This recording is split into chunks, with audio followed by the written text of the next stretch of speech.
Hey, what are y'all doing? I'm sorry, I never post anymore. I've been really busy. I'm sorry. I'm back. I'm a realtor. That's what I do for work, is real estate. What that means for me is that my day, every single day ever, is just busy. Like, busy. Especially with the spring market. Like, girl, I have not had a minute to myself in months. Let's talk about the past couple weeks, I guess. Couple months, since I keep forgetting to post. But I'm really sorry about that. Hang on. Sorry, I can't do it when the light is right in my eyes. So, okay. There is this really big neighborhood around here that the houses are like right next to each other. For whatever reason, it's very popular. So we have a client who wanted to sell her house and move across the street. I'm not kidding. So we did that. We listed her house. She works remotely, or she worked remotely. She's retired. She retired in the process. Yeah. So this woman would not leave the house. I love her. I love all my clients. But like, they have no problem telling me when I screw up. And that's kind of the relationship that I prefer to have, is honesty. Like, if I screw something up, they need to tell me. This woman would not leave the damn house. We offer on a house across the street, kinda. I guess I better back up. I'm not sure if I told y'all, but the man that I work with was in a wreck a few months ago and totaled his car. He and his wife were both in the hospital. They were out of town, totaled the car in the hospital, and then he texted me at like midnight on Friday, and he's like, hey, we were in a bad wreck. You got to handle things for me for a little while. I said, okay, call me later, please. Okay, so they're fine now. Scared the hell out of me. So this whole time everything is happening, we have this one place like an hour away from my house go under contract. We listed it, it went under contract, and the agent that is like the buyer agent for that immediately calls me, and she's like, you misrepresented, which is like, I'm going to jail if I misrepresent. You misrepresented that the house is modular. And it's like, there's, number one, not a way for me to indicate that like half of it is modular, half of it is site built. And it's like, girl, you don't have to call someone and accuse them like from jump. The better thing to do is call and ask, and then, did you know? Because like the thing is, she was threatening me, and she's like, basically saying she's going to report my license and get it taken away from me. And if she were to do that, she would get in trouble for also not knowing. And like, I had indicated it once I knew. No one told me until much, much later. So like, I updated everything when I knew. She handled that the wrong way. It really upset me. So I was accused of misrepresenting. She threatened me multiple times. It was really, really horrible to me. Multiple times. Like, in the most unprofessional way. Like, my thing is like, the 65 plus community, the women, pick on me to no end. And then they'll all, without fail, have the nerve to say, well, you just need to be more professional. Oh my God. Since when is it professional to threaten someone? It's not. Thank you. So, okay, that happens, and around the same time, we get this woman in this popular neighborhood, get her house listed on the market. She won't leave anywhere. She's retiring. She's very nervous, very high maintenance. Then there's another neighborhood that we have these clients, and the woman is also really high maintenance and really anxious, and we list her house. They won't leave. You ever gone to a house showing? Yeah. You don't want your sellers there. Matter of fact, I'm rude about it when I'm showing a house and the seller is there, and I say, oh, I'm sorry, I'm not interested. No thank you, we're not interested anymore. No shade, but like, you get out of your house. And so these people won't leave their house, and then it's crazy. They have cameras everywhere, and they like watch the showing, even though like in the listing agreement it says like, you can't do that. And we told them that, and they said okay, and here they are, still doing that. So their house is finally under contract. It's a nightmare. They are arguing over a Speed Queen washing machine that will have to be purchased. Yeah. More on the 65 plus community. I have seen a trend of 65 plus, and here's what they're doing. They are buying a new construction house made out of Q-tips and tissue paper, basically. And then they are saying, oh my God, my house is paid off. No, oh my God, you don't want to give me $1 million? Oh, I'm not selling it then. You have a mortgage now with your brand new house. Is that what you intended? I hope not. It's just really hard for me to it's really hard for me to remain, kind and loving and compassionate when every single thing, Mrs. Chicken Little, is like the world around you is crumbling. Allegedly, of course. Okay, so back to my lady in this really popular neighborhood. Her house goes under contract. The people who move in are so good. I don't think I have met, I have really great clients. I truly do. These people who moved in, one of a kind. They are some of the nicest, most real people. So my lady that moved out forgot to pack her KitchenAid mixer, her blender, her bag of flour, her cookbooks, just random crap in her kitchen. And she called me 5:30 yesterday. Rebecca, which is my work name. Rebecca, you need to get my shit back for me. I forgot it. You guys rushed me out of the house. Whoa, you agreed. I didn't rush anything. They worked it all out because the lady who moved in is an actual saint. She's such a good person. So my lady who forgot her mixer got everything back. I texted her today and I said, hey, checking in. I'm going to come by the new house. Get a picture for my Instagram. She's like, yeah, come by whenever. And I said, I have these cute signs. Do you want to, have a picture with your cute little sign, my cute sign, in front of your new place? No, I'm not on Instagram, but come by whenever, get your picture. And I said, okay, thank you so much. I get there. Yeah, her enormous bus of a car is parked in the driveway, taking up 2/3 of any picture a girl could possibly take. Okay, then this was a week ago, 2 weeks ago, I have another client right now who's a buyer. She's trying to buy a house. Her and her daughter, it's the young daughter who I thought was the client, brings her mother everywhere.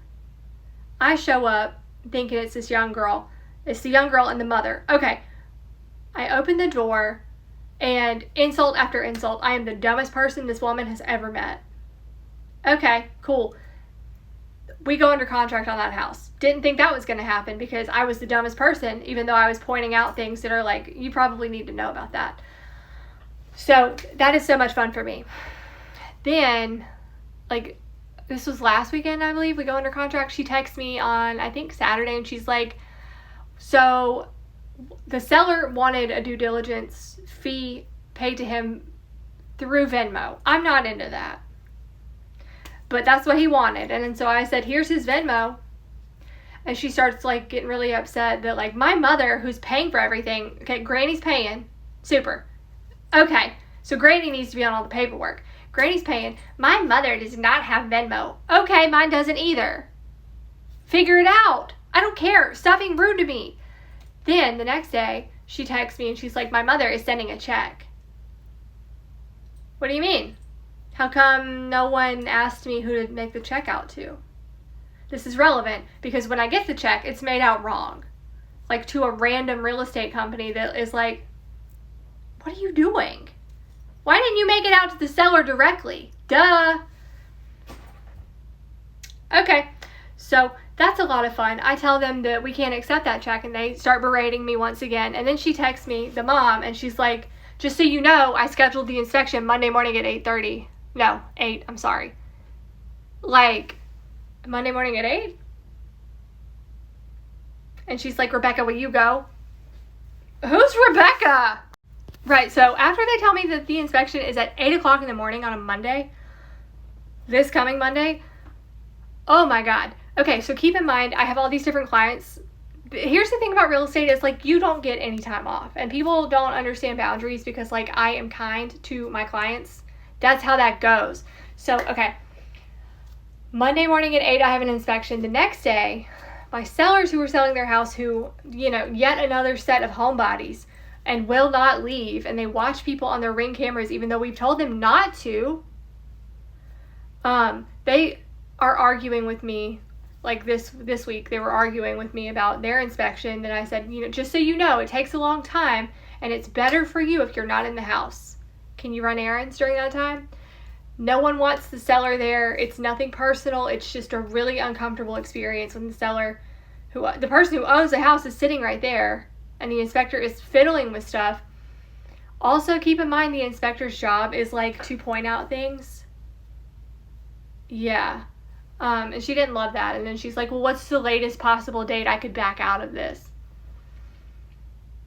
Well, considering they only put, a certain amount of due diligence down and no earnest money, they can pretty much walk out whenever. So I wouldn't be playing with that game. You know what I'm saying?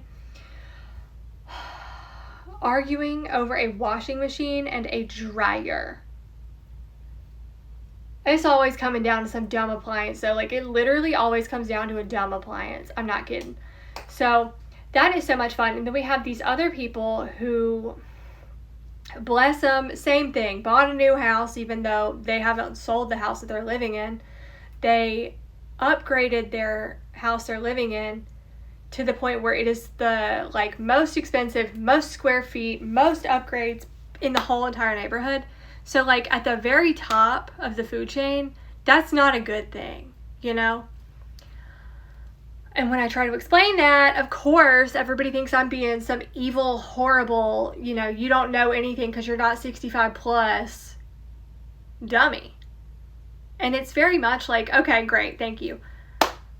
I tell myself that these things happen to me because I am hot, sexy, and famous, and not because God hates me and wants me to suffer.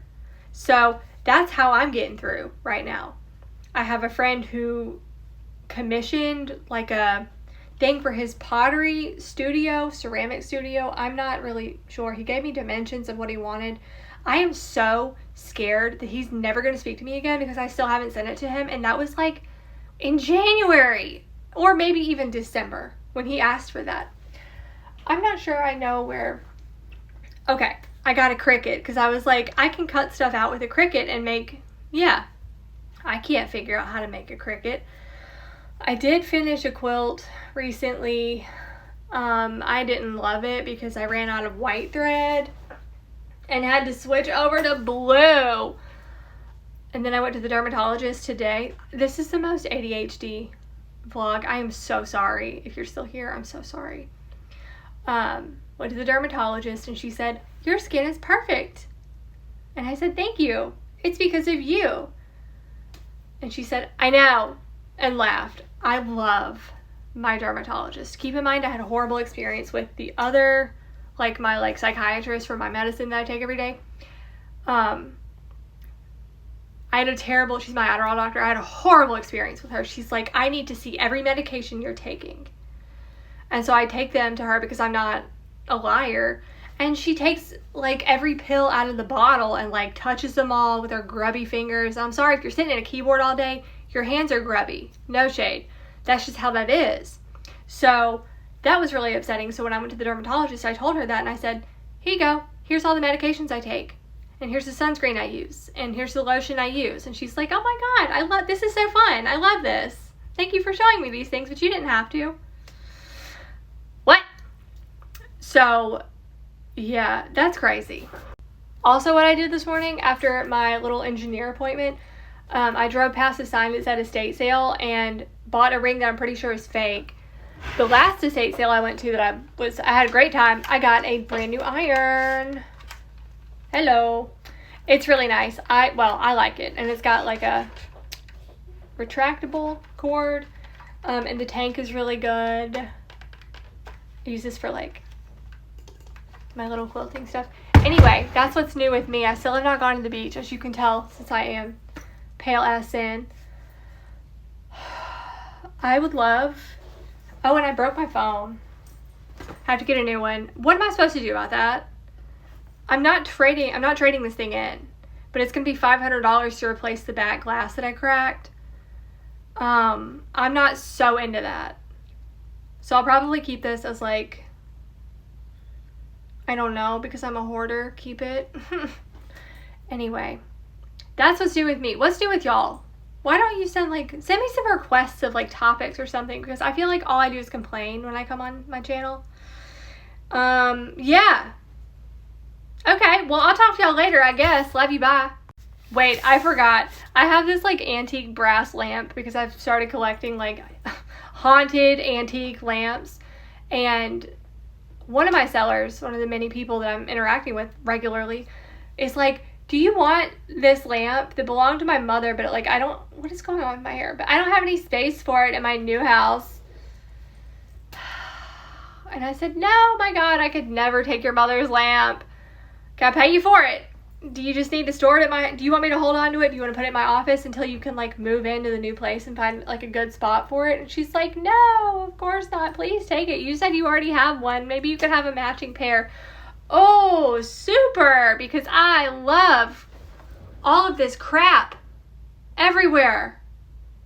No. So now I have yet another like haunted antique lamp from 200 years ago.